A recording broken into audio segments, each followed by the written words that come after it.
Muy buenas. En el universo del derecho, todo contrato aspira a convertirse en una especie de ley privada entre las partes que lo celebran. Pero, ¿qué sucede cuando ese pacto, ese acuerdo de voluntades, nace con un defecto fundamental?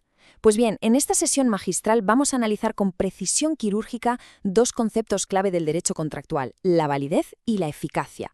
No solo vamos a definir qué hace que un contrato sea, digamos, jurídicamente perfecto, sino que, y esto es lo más importante, vamos a explorar todo el abanico de sanciones que el ordenamiento jurídico prevé para proteger la justicia y la seguridad cuando un contrato es, en realidad, imperfecto.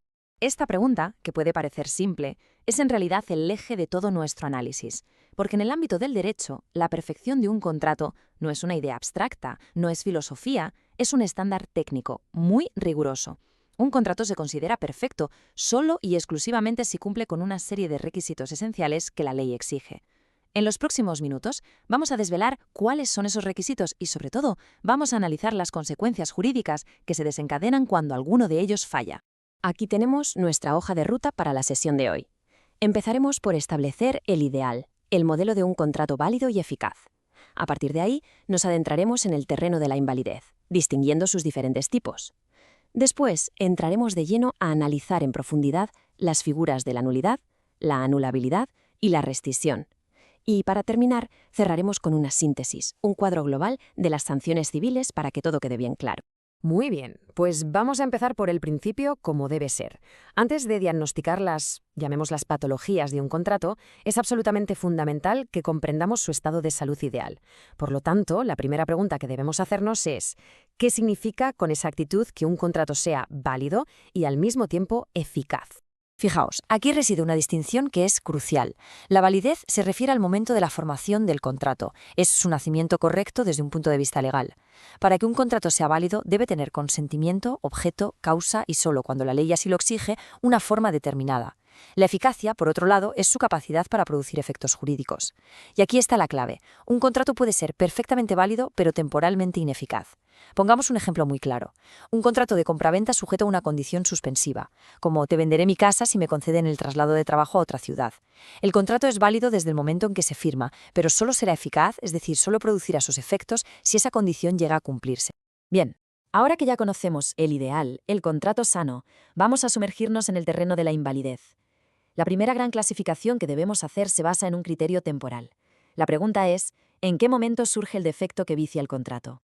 Pues bien, la invalidez puede ser coetánea, es decir, el vicio existe desde el momento mismo de la celebración del contrato, o puede ser posterior, si la causa surge después de que el contrato ya ha nacido de forma válida. En esta sesión nos vamos a centrar en las formas de invalidez coetánea, aquellas que atacan la estructura misma de contrato desde su origen, que son principalmente la nulidad y la anulabilidad. Entramos ahora en lo que es el corazón de nuestro análisis, la distinción entre nulidad y anulabilidad. Ojo, ambas son sanciones para vicios que son originarios del contrato, pero su gravedad, las causas que las provocan y, por supuesto, sus consecuencias son radicalmente distintas. Empecemos por la nulidad, también llamada nulidad absoluta. Esta es, sin duda, la sanción más severa que nuestro ordenamiento jurídico contempla. Es tan grave que a efectos legales es como si el contrato nunca hubiera existido. ¿Y por qué esta dureza? Porque los vicios que provocan la nulidad atentan contra el interés general, contra el orden público. El contrato, en esencia, nace muerto y, por tanto, no puede producir ningún efecto jurídico. Estas características que vemos aquí derivan directamente de esa naturaleza de protección del orden público. Como protege a toda la sociedad, la acción para declararla es imprescriptible, es decir, no se extingue con el paso del tiempo. También es insanable, lo que significa que el vicio no se puede arreglar o confirmar posteriormente. Y, lógicamente, cualquier persona que tenga un interés legítimo puede solicitar su declaración ante un juez. Para verlo claro, acudamos al Código Civil boliviano. Su artículo 549, bajo el nomen juris casos de nulidad del contrato, establece en su numeral tercero que un contrato es nulo por ilicitud de la causa o del motivo. Imaginemos un contrato de alquiler de un local cuyo propósito real, aunque no se diga explícitamente, es destinarlo al tráfico de sustancias ilegales. Aunque formalmente el contrato parezca correcto, su finalidad es contraria a la ley y al orden público. Por tanto, es nulo de pleno derecho. Pasemos ahora a la anulabilidad, o nulidad relativa. Aquí, el defecto es de una gravedad menor. Ya no estamos protegiendo el orden público, sino el interés particular de uno de los contratantes. Por eso, el contrato no nace muerto, sino que nace, por así decirlo, vivo pero enfermo. Produce sus efectos, pero puede ser invalidado si la parte protegida por la norma decide impugnarlo. Como es lógico, las características de la anulabilidad son el reflejo opuesto de la nulidad. La acción para solicitarla prescribe. En el derecho boliviano, el plazo es de 5 años. El vicio es subsanable, es decir, la parte protegida puede curar el contrato a través de un acto que se llama confirmación. Y por supuesto, solo esa persona a la que la ley quiere proteger está legitimada para demandar la anulación. Para ilustrar esto, vamos al artículo 554 del Código Civil Boliviano, que lleva por título Casos de anulabilidad del contrato. Su numeral segundo nos dice que es anulable un contrato celebrado por una persona incapaz. Por ejemplo, si un menor de edad, sin la debida representación de sus padres o tutores, vende un bien de cierto valor. Ese contrato es anulable. ¿Por qué? Porque la ley busca proteger al menor. El contrato será válido a menos que su representante legal decida impugnarlo para proteger sus intereses. Esta tabla es fundamental porque resume de manera muy visual las diferencias esenciales que acabamos de explicar. Fijaos en el primer criterio, el interés protegido. Este es el punto de partida que lo explica todo. En la nulidad, protegemos el orden público. En la nulidabilidad, un interés particular. Y de esta distinción clave derivan todas las demás consecuencias. Si la acción prescribe o no, si el vicio se puede confirmar o es insanable, y quién está legitimado para actuar. Este es un cuadro sinóptico que hay que dominar. Bien, pues ahora dejamos atrás los vicios de formación para abordar una figura diferente, la rescisión. Ojo, aquí el contrato nace formalmente válido, es decir, tiene todos sus elementos esenciales, pero adolece de un grave desequilibrio económico desde su origen, un desequilibrio causado porque una de las partes se ha aprovechado de la otra. El Código Civil boliviano, en concreto, contempla dos supuestos principales para la rescisión. Ambos están ligados a una situación de explotación o de aprovechamiento injusto en el momento mismo de contratar. Vamos a analizarlos uno por uno. El primer caso es el contrato concluido en estado de peligro. Esto lo regula el artículo 560 del Código Civil boliviano, con el título Rescisión del contrato concluido en estado de peligro. Imaginemos una situación dramática. Una persona cuyo familiar necesita una operación quirúrgica urgente para sobrevivir.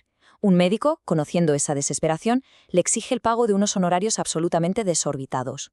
Pues bien, ese contrato, que nace de la explotación de una necesidad tan apremiante, es rescindible. El segundo supuesto es la lesión. Aquí se combinan dos elementos.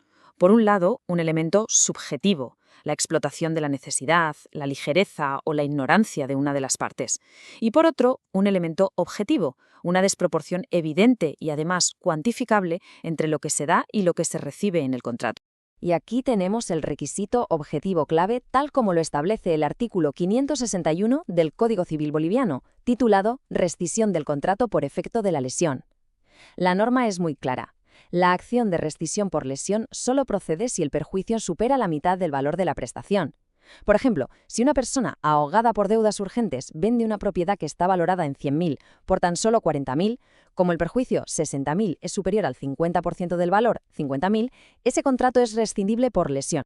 Sin embargo, hay que tener en cuenta que la propia ley excluye ciertos contratos de esta figura.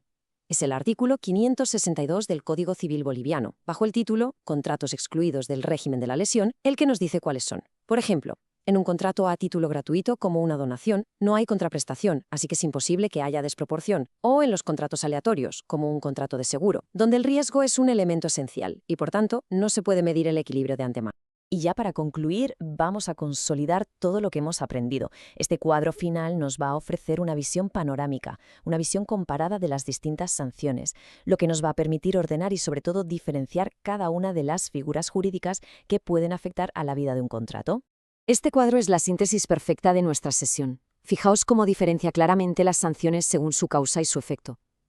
La nulidad y la rescisión, que son las que hemos estudiado hoy en profundidad, tienen causas coetáneas, es decir, que existen en el momento del nacimiento del contrato, y sus efectos son retroactivos. Esto las distingue de otras figuras, como la resolución, que surge por un hecho posterior como el incumplimiento, o la revocación, que opera a futuro y normalmente se basa en una pérdida de confianza. Y cerramos esta masterclass con una reflexión final. No debemos pensar en estas figuras únicamente como sanciones destructivas. La pregunta de fondo, la que de verdad importa, es ¿de qué manera la nulidad, la anulabilidad y la rescisión actúan como herramientas constructivas para garantizar la justicia, la buena fe y el equilibrio en las relaciones contractuales? en su esencia más profunda, son los guardianes de la equidad en el corazón del derecho privado. Muchas gracias.